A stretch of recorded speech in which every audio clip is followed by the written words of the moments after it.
Have you ever seen a man so invisible to the world that people passed him by as though he were nothing more than a shadow? A man whose hands were blistered with years of cleaning floors and scrubbing windows, whose back ached from bending, mopping, and carrying bags of trash, yet who carried in his heart the secret so powerful it could break walls of silence. Tonight, you will stay with me until the end, because the moment that single dad janitor lifted his hands and signed to the CEO's deaf daughter, the world stopped breathing, and you'll want to know why.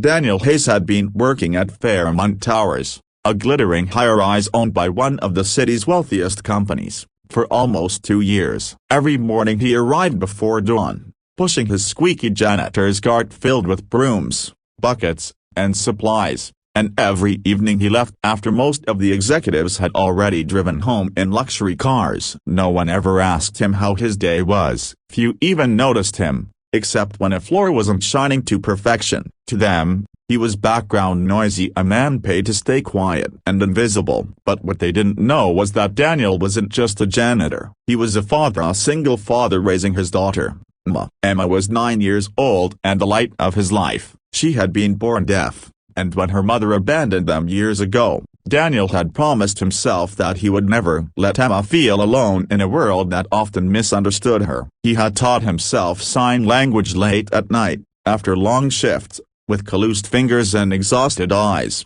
just so he could talk to his daughter in her world. She was his reason, his pride, his heart walking outside his body. And though he mopped floors to keep food on the table, he carried the strength inside him no one could see. That afternoon, Daniel had been ordered by his supervisor, a man named Clark, to remain out of sight because an important visitor was coming. Clark barked the order in the hallway as Daniel scrubbed the marble floors. Stay quiet, stay invisible, just do your job and don't make the company look bad, he snapped. Daniel lowered his head and nodded, used to being treated like less. What Clark didn't know was that Daniel had already promised Emma he would pick her up from school early that day. She had begged him to come because there was someone she wanted him to meet, someone she said was special. Emma had been invited to a small event inside Fairmont Towers, a surprise celebration hosted by none other than the CEO herself, Victoria Steele. Victoria was known as one of the toughest businesswomen in the city,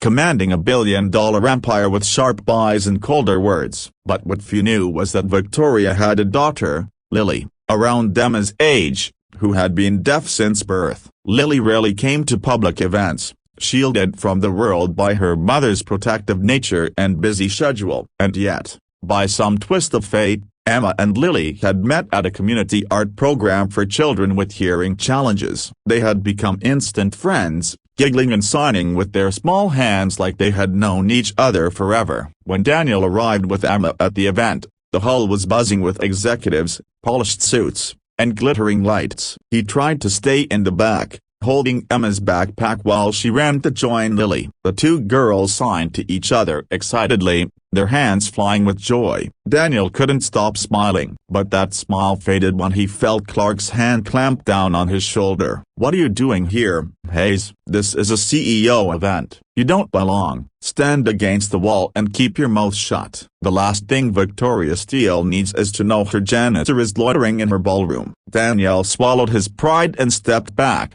pressing himself against the wall. He wanted nothing more than to vanish into the marble, to keep Emma happy without causing a scene. He thought he could endure the whispers of the executives who glanced his way, their eyes flickering with disdain. But then it happened. Lily tripped on the edge of the stage while trying to show Emma her painting. The music and chatter drowned out the soft gasp that left her lips as she fell to the ground. Frightened, Emma ran forward, signing frantically to calm her friend, but Lily's eyes filled with tears. She tried to sign back, but the crowd around her began to close in, not understanding. No one moved to comfort her, and not even the staff, who didn't know what the girl needed. Daniel's father's heart couldn't take it. Without thinking, he stepped forward, ignoring Clark's hissed warning. He knelt beside Lily, his rough hands gentle as he signed slowly, "You're safe. I see you. Breathe. You're not alone." The room went silent. Executives froze mid-sentence, and from across the hall,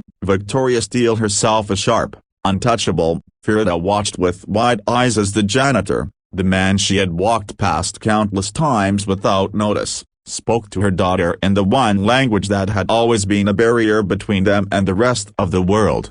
Lily's tears stopped. She blinked at Daniel, then signed back with a trembling smile. "Thank you." Emma beamed, wrapping her arms around her dad as if to say, "That's my father." "And Victoria?" She froze, her champagne glass shaking in her hand. For the first time in years, she didn't see just a janitor. She saw a man who carried in his silence a strength and love she herself could barely understand. A man who had been told to stay quiet but whose quiet had just spoken louder than anyone in the room. And that, dear viewer, was only the beginning. What unfolded next would change Daniel's life forever, and force Victoria Steele to confront truths she had buried for years. So stay with me, because Chapter 2 will reveal what happened after the janitor dared to raise his hands and break the silence. Before we continue, don't forget if stories like this touch your heart, hit that like button and subscribe, so you never miss the ones that remind us of the power of love, courage, and unseen heroes.